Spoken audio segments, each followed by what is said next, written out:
Welcome to Fancy as F***, the show that asks, what if Bob Ross had a potty mouth? I'm Emily Nejad, and today we're diving into the wonderful world of color theory.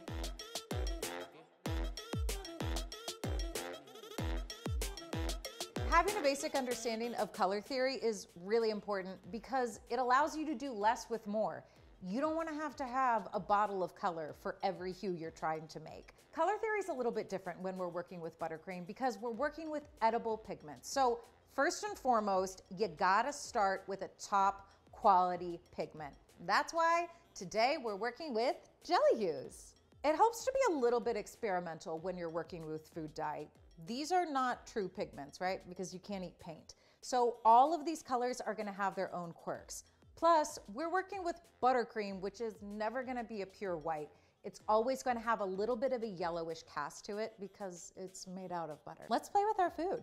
Right out the gate, I have to tell you, this is one of my favorite food dyes I've ever worked with. A lot of purple ends up coming out of the tube really like bluish and royal purple, not Abu Dhabi purple. It is perfect to use straight out the tube. I've also had some truly nightmarish scenarios where I cover a cake in purple buttercream only to remove it from the fridge, and after it's been exposed to light, it turns gray. Not Abu Dhabi purple. Abu Dhabi purple keeps its color beautifully, and it's a 10 in my book. Montreal Red. I literally went through a 2-year period where I did not make any red cakes because I was so scarred from a terrible experience that I had with another food dye. I wish that Montreal Red had been around for me in my time of need, but I'm so grateful that it's here now. Dublin Green, a perfect, true green.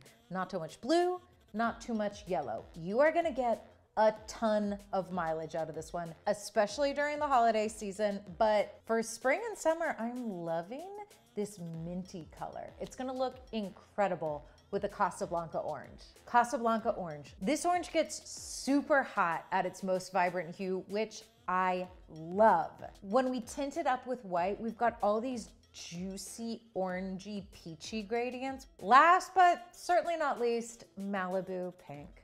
This is probably my favorite in this entire set. A lot of hot pinks are more like a hot coral instead of a true hot pink, but Malibu Pink is giving me that cool toned pink that I'm always looking for. This is a true Barbie pink. Great, I love games. So I am gonna toss you an object. Okay. And we're gonna match to it. Okay, let's go. Game on, bring it on. Oh my God. Did you see that? This color was my entire personality from grade 3 to 5. I'm ready, let's do this. This is easy. Primrose, AKA fuchsia, okay? You can rename this color, but we all know it's fuchsia. We're gonna start with equal parts Abu Dhabi purple and Malibu pink. And we're gonna see what happens. As these colors develop a little bit, it's really gonna brighten up. I mean, this is really close. I think we can all agree that I absolutely crushed that. And I can't wait to see what Sarah's got next for me. Bring it on, bitch, let's go. Stop. Damn, he's fine. Okay, let's do it. Harry, I'm ready for you.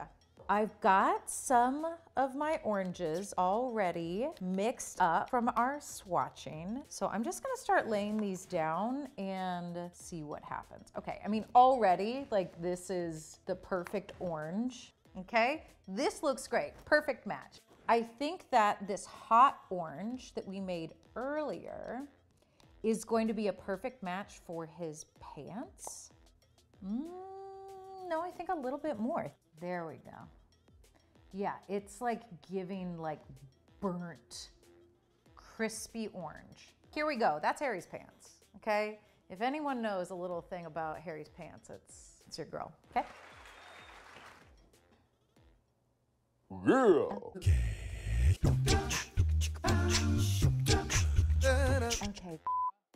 Okay, I see you. I see you. How did you know? How did you know? This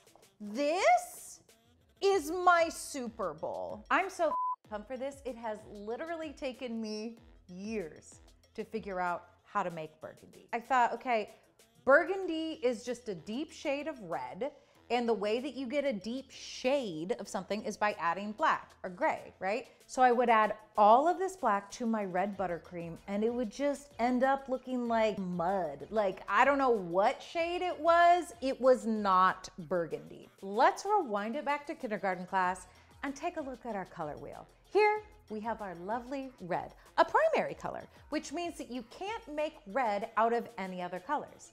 Then we have green, which is a secondary color made out of 1 part blue and 1 part yellow.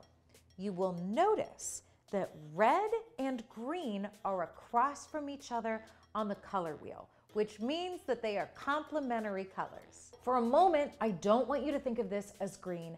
I want you to think of it in its component parts, 1 part blue and 1 part yellow. Okay, so let's flash back to burgundy. Burgundy is a brownish red. If we take our base red and add a small amount of green, which remember is blue and yellow, the blue in the green works to cool down our red to a purple, while the yellow warms it up.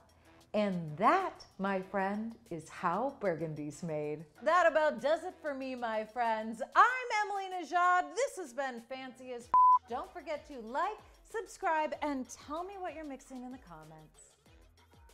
Fancy tip, save the good butter for your toast in the morning. When you're making buttercream, the cheaper the butter, the better. The grass-fed butter tastes amazing, but the grass gives that butter a really yellowy tint to it, which is not ideal when you're trying to make a nice neutral white buttercream.